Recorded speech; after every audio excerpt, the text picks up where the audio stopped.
Well, it is my pleasure to introduce my friend Rob Larew. He's the president of the National Farmers Union, was elected the 15th president in 2020. He previously served as the senior vice president of public policy and communications for the National Farmers Union. And prior to that, served over 22 years working in Congress and USDA. He was raised on a dairy farm in Greenville, West Virginia, a great place to be from, if I might add. And he graduated from Virginia Polytechnic Institute and State University with a Bachelor of Science in Dairy Science, completed graduate work in agronomy at Pennsylvania State University. And he's also a board member for the Cultivating Change Foundation, which is a foundation focused on inclusion and equity of LGBTQ individuals in agriculture. Well, welcome, Rob. Thanks for joining us. Thank you so much, John. It's really is a pleasure to be here today, and particularly to visit about this all important topic of equity in the industry that many of us just absolutely love and have a passion for, right? And that's the food and agriculture space. But if I might start off with just a quick story, taking us back to 1977 in rural West Virginia, which may be an oxymoron because, pretty much all of West Virginia is rural. But Monroe County, West Virginia, population since the 1800s, consistently about 12,000 people, to a little elementary school. And there was a boy in the fifth grade there who decided it would be a really cool thing in fifth grade in rural West Virginia to be a cheerleader. He asked his teacher said it would be okay. He asked his parents, they said it would be okay. They signed the permission slip. He went through the tryouts. He was added to the team, and he went to all the basketball teams with the rest of the cheerleading squad and performed all of the requisite cheers and so forth, all the while on the sidelines from adults and students together. He heard cries of sissy, faggot, all kinds of names. This was coming, as I said, from adults and the kids, so it was clearly sanctioned. Kept doing it. Continued to be a cheerleader in sixth grade. I might add that at the time, he asked his grandfather, who was quite religious at the time, when he was going to be a cheerleader, if his grandfather would disown him. So clearly, he knew that this was a little bit unusual at the time. That boy, of course, was me. I wasn't thinking anything about sexuality. I wasn't thinking anything about anything except the fact that I loved doing this. I loved doing tumbling. I loved gymnastics. I also had a passion for agriculture and farming. These two things weave in together because as I left my cheerleading career behind in elementary school, entered junior high, that's when I was exposed right to vocational education. That's when I became active in FFA, went through high school, knew I wanted to go into school for dairy science because the ultimate goal for me was to come back to the family farm and farm for my career. As I got into school and so forth, and I'm growing up at this point, I realized that I am a little different than some of my peers here. And I also had this very strong sense that rural America and farming and agriculture was not at all consistent with other parts of Maine and that they could not join up together. And so through no decision of my parents, or even I would argue actively by my community, I decided that my role in agriculture was going to be focused on agriculture policy. I was going to be helping farmers. If I felt like I couldn't live and farm directly for a while there, I would help however I could. And so I ended up in Washington, D.C., working and writing farm bills for a number of years, loving the work. And over time, starting a family, growing my career, and rebuilding all of those connections that at one point I thought weren't possible, back to the farm, back to my family, and back to that other part of my passion, agriculture and food systems.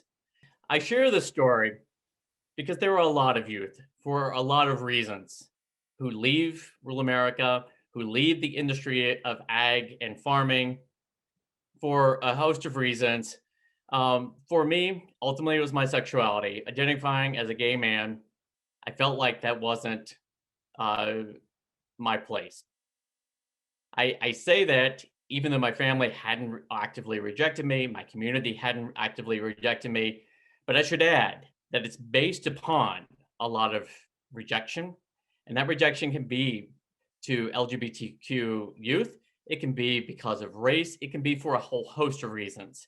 And I raise this because often in rural America, those of us that are passionate about it, we talk about youth leaving and not coming back. Part of that, of course, is tied to a lack of opportunities sometimes in rural America, and we have to work harder to really strengthen those communities and bring jobs back into them. But we also have to recognize that in rural America and also within the food and ag sector, we have a perception problem. We don't always come across as welcoming and inclusive. And that's really what I want to try to focus on today, because I do think that many sectors within this space can be welcoming if they just acknowledge their own biases, perhaps, their own perceptions, and really take an active role in making sure that they understand that whether it's the kids coming out of their communities or others wanting to come into their communities, that there is an active approach to making sure that those folks feel welcome. There's a lot of conversation within farming and agriculture also about who is going to farm the land in the future. How are we going to feed the masses out there? Again, I would argue we have to talk about this topic of not only equity, but inclusion, because the resources that are there through the people. We have to make sure that those same people feel like they can be a part of this industry that we love and that we actively make that possible. John mentioned that I currently serve as national president to National Farmers Union. Farmers Union, I'm very proud, has been an active participant in trying to bring equity to farming for a long time. They were originally started because farmers were at a huge disadvantage to the railroads, to other industry that controlled and manipulated the prices, and they worked passionately to make sure that farmers, all farmers, farmers of all races at the time, farmers of all ethnicities at the time, had a fair shake in the marketplace, and they worked together to make that happen. That's not unique to Farmers Union. Some other farm groups have done the same thing. Through the years, Farmers Union has worked actively to make sure that women ultimately got the right to vote. They worked and were passionate about the Civil Rights Act and Civil Rights Movement. They have been passionate in recent years about the documented discrimination against certain kinds of farmers, including Black farmers, even by our own government. That effort, while it may not be enough and we need to continue to do more, is what I'm talking about. It's not just about having policies on the books. There are a lot of corporations right now, a lot of food corporations who are very active in this space on diversity, equity, and inclusion. And they have policies there that say so. But what I always stress is that you can't just have the policy on your books. You can't just kind of espouse that part of your value is to do this. If you are not truly living and working to bring that value to fruition, then we're missing the boat. We're missing a real opportunity here. And so I also sit on the board of Cultivating Change Foundation. This is a group that was organized just 6 years ago, really to raise up and elevate the role of LGBTQ agriculturalists. Again, some might argue that there was a lot of representation, but they don't always know it. It's not always seen. For food and farm and agricultural businesses, Again, it is very common. Most of these businesses now actually have active policies promoting this. But if you're a grain company, for example, does an individual who is working for that company at a grain elevator in rural Nebraska feel like that policy actually covers them as well? What are we doing to actively live and make sure that we are bringing these policies into action? The same is true uh, for a number of issues here. For Farmers Union, we certainly were proud to lead an effort earlier last year in the middle of a pandemic and all the challenges that farmers, that rural communities, and in fact, the entire economy was facing. We also, of course, had the conjunction with the racial inequality issues, and then that was espoused, initially through some of the murders that happened, the George Floyd murder, and then the calls for racial equity. Farmers Union stood up and said, this is wrong. This is fair. We need to look at this. It wasn't just about that one case. We know that there are documented cases. As a result of the calls early last spring for a renewed attention to racial equity throughout our economy and really throughout all of our lives, Farmers Union again stepped up because folks who represent, who are Black, African American, other people of color have long recognized that they do not get fair and equitable treatment, and that is across all of our society. Agriculture and as in the farming community, we are not separate from the rest of society. It's not that we are better, worse. We are part of this society that has created the system of inequity. So as Farmers Union, we needed to do our part to say, this is wrong. We need to do something about it. We need to work to bring fairness and, quite frankly, a renewed sense of welcome into agriculture, into farmers for everyone. We need to be lifting up voices that are currently not in this space. And so we will always be doing this, right? We will always be stepping out there. What I will say, though, this is not just to sit here and say what Farmers Union has done. We're proud of it. We're proud to be there at the beginning. But we are seeing other farm organizations, including Farm Bureau, stepping up, saying something needs to be done on racial equity. Stepping up and saying we need to make sure that we are bringing diversity and welcoming atmosphere to all of agriculture. This is positive. This is huge. These calls are not just from Farmers Union and Farm Bureau. It is from a lot of farm groups, agriculture companies again. But if there's one message I can tie throughout all of this, whether it's LGBTQ agriculturalists, whether it's agriculturalists and potential farmers who are Black or people of color, for all of these issues surrounding access to agriculture and to farming, the real truth here, the real motion that we're going to get is taking these calls for justice and bringing it into action. That's what we're focused on right now. It's about building coalitions, and there's a lot of action there. But I just wanted to stress there is movement right now, and I think it's important to acknowledge that movement. The creation of Cultivating Change Foundation, the calls for racial equity in agriculture and food. As we look down the road, the real test, though, the real measure that we're going to be looking at is what do these calls for equity result in?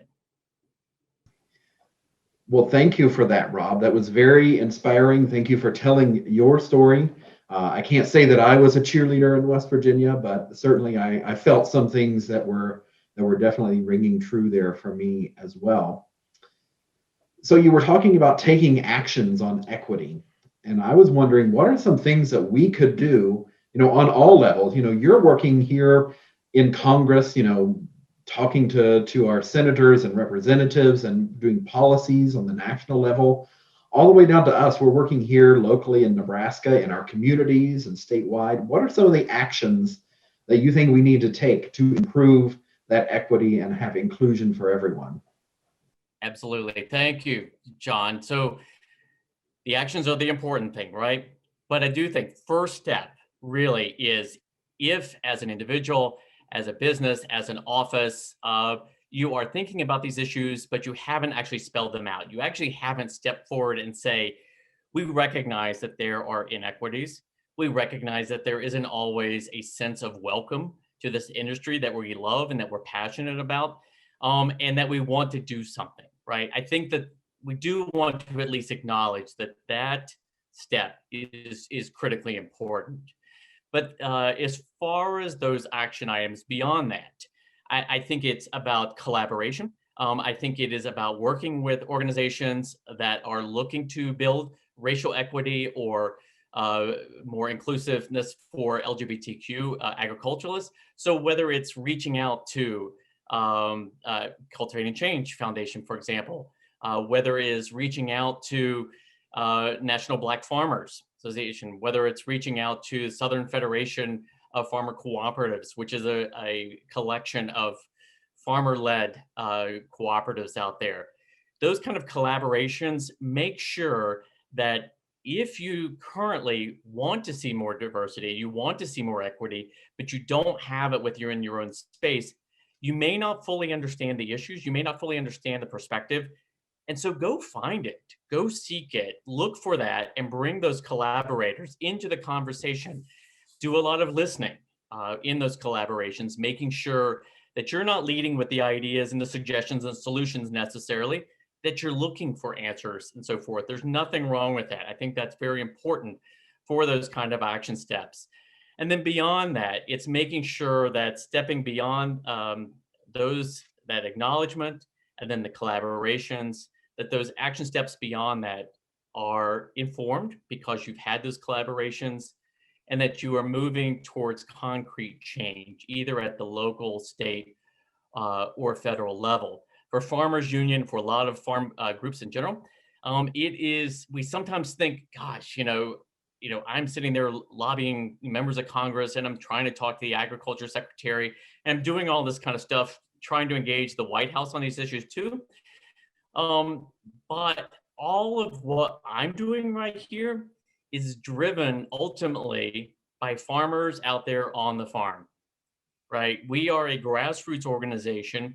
I don't set or create policy. I don't generate it in DC. I don't create it out of thin air. It is driven by our members, our farmers out there, whether they are in Nebraska, Oklahoma, North Dakota, Oregon. All of these farmers collectively espouse not only values, but help set policy and direction that I ultimately push in DC and in other spaces. So it is also important, if you belong to organizations out there, if you are working in your local co-op even, that you have a voice in this, right? That's where it can begin. So I don't want anyone to feel like my voice here at the local level isn't important, because it is those local voices, for example, that is driving everything that I'm doing.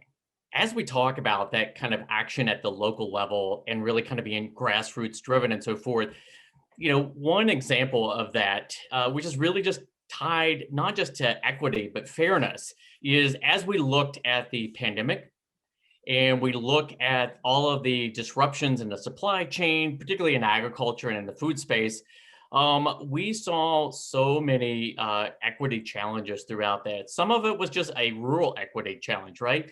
Where you had rural communities, whether it's workers in food processing facilities or any individuals working in the schools in those rural communities, the access to quality, affordable, and accessible healthcare, for example, is really lacking. In a pandemic, that's deadly. So that equity issue has super real consequences. And so there, when we talk about equity, we might think about it as a rural equity, but if we look at it through a little bit different lens, it's also, right, about making sure that we are not treating some individuals in the community different than others, that the food workers in those processing facilities who are getting sick, being forced to come back into work, don't have the equipment. That is not only a fairness question and an equity question, But for farmers and their perspectives, it has a huge impact, not only as a member of the community, but ultimately those disruptions flow down, through the farm and affect their prices as well. So equity is really about making sure that it is fairness in the community for all, because we are all intertwined here. And we saw so many examples of that in the pandemic, certainly in the food and agriculture space. Well, thank you for that perspective. I think that really helps drive home that, we all have a part, whether we're starting in the learning phase or we're working, toward equity, that we all have a part in this and we're all in it together to make sure that we're providing that access, that equity, and that inclusion in agriculture and food for everyone. So now I'm going to thank you for joining us today, taking time out of your busy schedule. I know, Congress is in session and it's crazy in Washington, D.C. these days. So thank you for taking time to talk to us, and we will really let you get back to it. But we're going to take a few quick questions first before you have to run away. So thank you for joining us, and we'll open it up for questions now. All right. Thank you.